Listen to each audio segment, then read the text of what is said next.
Assalamualaikum warahmatullahi wabarakatuh. Birun kembali mengguncang warganet. Kali ini potret hidup Siti Hajar yang menjadi sorotan media. Bagaimana tidak, janda 35 tahun ini melakoni pekerjaan tak biasa.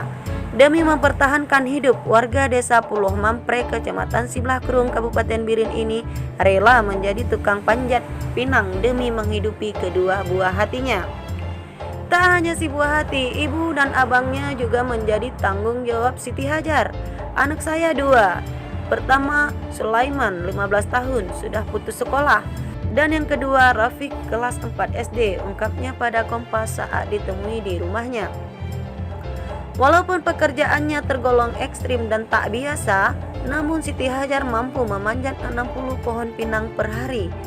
Ketinggian pohon pinang mulai dari 5 hingga 10 meter tak menyurutkan nyali Siti Hajar. Bila musim panen pinang tiba, ia kerap dipanggil untuk memanjat pinang.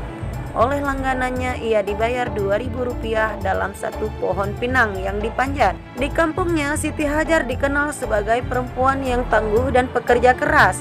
Di saat tidak musim panen pinang, maka menjadi buruh tani adalah jalan keluar Siti Hajar untuk memenuhi kebutuhan hidupnya sehari-hari. Semoga Siti Hajar lekas diperhatikan pemerintah, mengingat Aceh ini cukuplah kaya.